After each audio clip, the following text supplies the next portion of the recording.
Greetings from Atlantic Council Studios here in Washington, D.C., where I have the pleasure of hosting and speaking to Sona Muzikarova. Welcome, Sonia, to Washington, D.C., and welcome to Atlantic Council. Thank you for having me. So Sonia is part of the inaugural group of our Bretton Woods 2.0 fellows at the Atlantic Council's GeoEconomics Center. Originally from Slovakia, Sonia is a former economist at the European Central Bank, the OECD, and also the Slovak Finance Ministry. Her research has focused on political economic issues related to Europe, with a particular focus on Eastern European economies.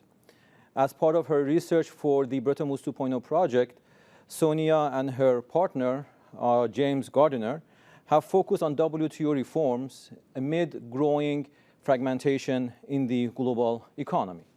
So let me start the discussion, Sonia, by looking at this data and the statistics on global trade to GDP. So from 1972, as we see in the graph, onward, the global trade to GDP ratio has increased from 25% all the way up to 61%, peaking at 2008.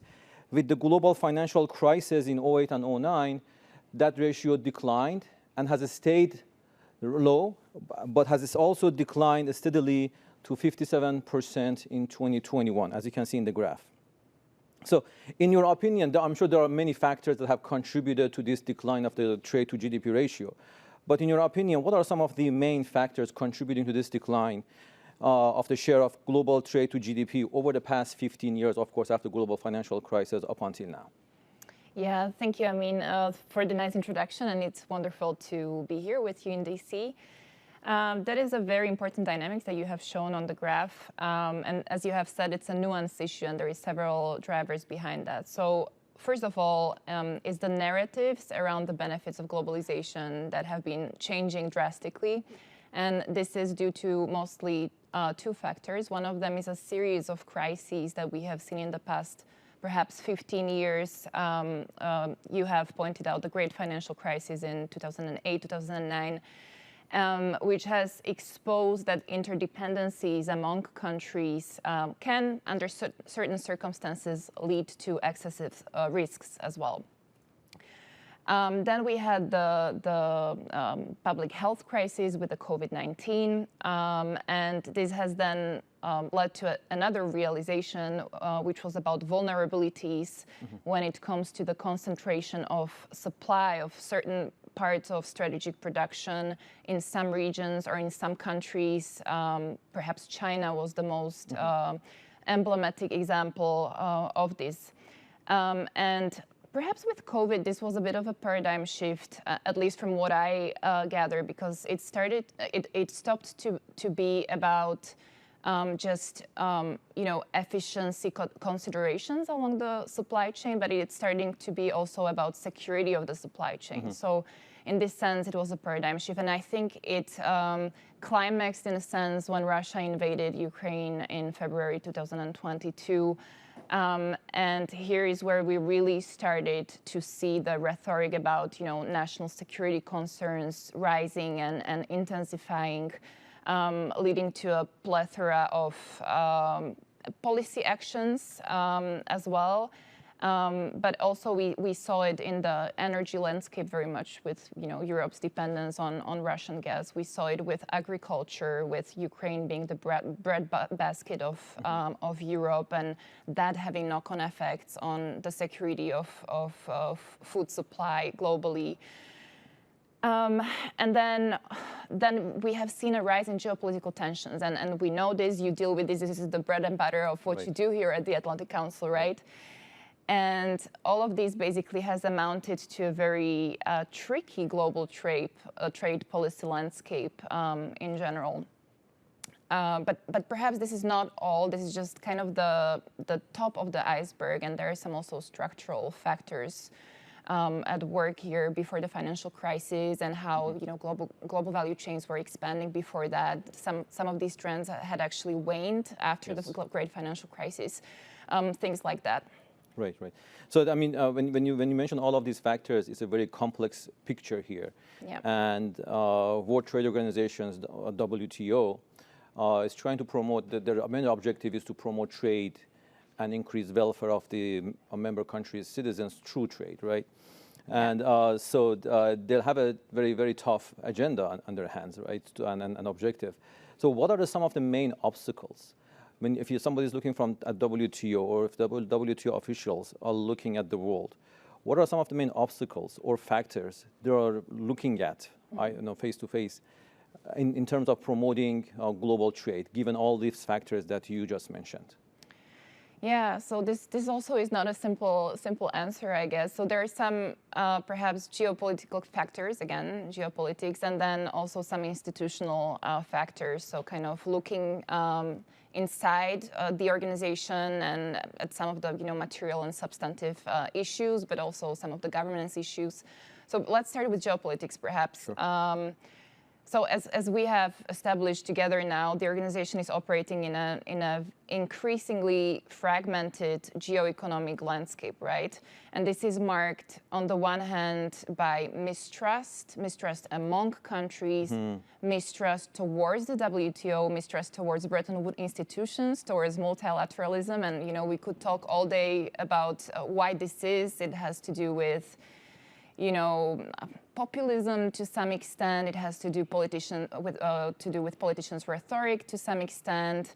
But it's not just distrust, it's also self-interest. It's also these national security imperatives that we have discussed. It's a surge in subsidization as well, which then, leads to, without proper notifications, by the way, at the WTO, which is a requirement, which then leads to a rise of disputes, right? Which is exactly what we don't want as a WTO or a Western democracy, usually, at least with the rhetoric that we used to have.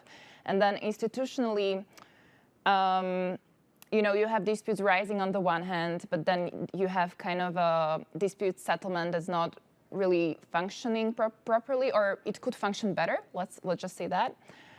So the appellate body, appointment of members, things like this. But this has been on the reform agenda for a while. But there is still some pragmatic progress to be made there. So then when you talk about the WTO reform, what comes up very frequently is the self-attestation as a developing country issue, right, which has been, which has come to kind of, it's connected to China many times and the use of special subsidies and state-owned enterprises. Then you have the transparency and monitoring arm, which also needs a reform. I have mentioned the notification issue with subsidies, which could then, prevent a lot of these disputes that then materialize if it was actually functioning properly. And then also, and we have spoken about this with Clete, with your senior fellow at the Atlantic Council, it's the negotiations which looks a lot like litigation in this climate, in this landscape. It's a lot about statement reading without doing the diplomacy that needs to be done, without pre-cooking the deal. And I think this is required, especially in this climate, that countries and officials need to talk to each other, need to be finding common ground before it actually gets to the technical committees. So there's also some progress to be made on that agenda. Right.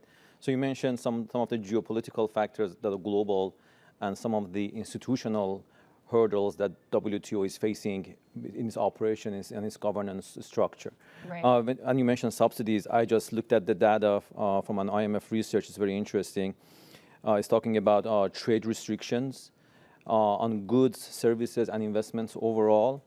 And it shows that in the past, from 2010 to 2022, it increased from 300 to 3,000. It grew by 10 times.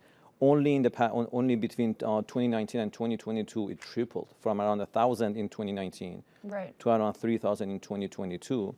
So we see that. So these ideas of protectionism is growing globally. And you talked about the rise of populism in many countries, and the fact that we have to protect our industries against foreign competitors is on the rise. Yeah. So this is a very, very tough nut to crack, right? If you're WTO and you're trying to promote global trade, what do we do with these national sovereign countries that have their own policies, that they set their own policies, right? But they are still members of WTO. So if you were to offer some recommendations to WTO officials, very high level. I know we know the details are very complicated. Where would you start? What would you tell them should the next steps be for them in order to reverse these trends of protectionism, promote global trade, and to lead to a better and more sustainable future for the residents of their members? Yeah, right on. So this is the million-dollar question, right? I mean, one thing is what you have said, we see it in the data, the trend, and it's very strong. But we also see it in, for example, high-level public discourse. So we've seen Janet Yellen, the U.S. Secretary of Treasury, but also more recently, Ursula von der Leyen in her State of Union speech has said that the EU is going to probe into the potentially unlawful subsidies of the Chinese government with respect to the electric vehicles. So this is pervasive, also in the media, in the headlines, with very high-level politicians. But while it is pervasive and we see the rise of subsidization in the data, we are still lacking some comprehensive scale of the types of subsidies and of their significance. So I think there is some opacity involved and there is a lack of transparency. And I think this could be a really good start to have better information, better data, better measurement, better policy analysis. And this is not just on the shoulders of the WTO as an organization. I mean, there is a whole economic governance and some of the partner institutions that could be involved even more. And they already have been and are. I'm talking about the OECD, I'm talking about the IMF. Especially the OECD does specialize in measurement issues quite a bit, so they could contribute to this end. Also cross-border cooperation, so kind of leveraging these kind of global governance institutions for countries to cooperate, forge best practices and share information. Apart from measurement, I think it's really important to kind of distinguish between the good subsidies and the bad subsidies because, there is this pervasive thinking that, especially in organizations like yours or in, a lot of the organizations that deal with subsidies, that they have a negative connotation when it comes to, free trade, but many of them lead to, inefficient allocation of resources or decrease innovation, decrease productivity, increase rent seeking. So they do have a lot of external market distorting externalities. But then many of them are legitimate and support good policy objectives. So we should have a mechanism in place to more reliably distinguish between the good and bad trade distorting subsidies. And I think James and I need to do a bit more research on this with respect to the details, but I think this is a really important issue.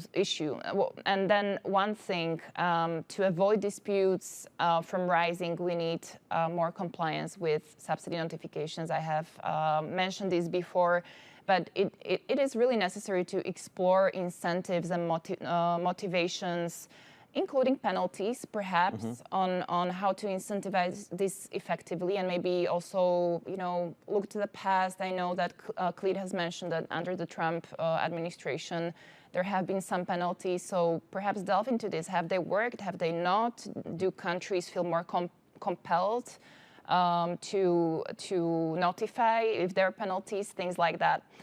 And then, what I think is really important is also the low-income countries and the extra support for them in navigating this extremely intricate trade environment and capacity building. And as it is, but also if we're talking about reform and change, even more so. So I think this is also really important. And then perhaps the very last point that I think is important for any reform in any area is a clear ownership. Someone needs to step up and someone needs to drive this. So I think although the United States and the European Union have had a fallout over the IRA, the Inflation Reduction Act, I think they need to sit down together and discuss some areas of shared interest and really drive the reform agenda forward. And then perhaps from there, they can carve out some areas of common international interest and basically extend this to all members. Definitely. I want to take you on that point that you mentioned, good subsidies versus bad subsidies, right? Because sometimes from country X perspective, it's a good subsidy. From country Y perspective, it might be a bad subsidy. But when it comes to global public goods, I think we all agree that subsidizing the vaccinations that happened during the COVID era, or subsidizing renewable energy technologies, right?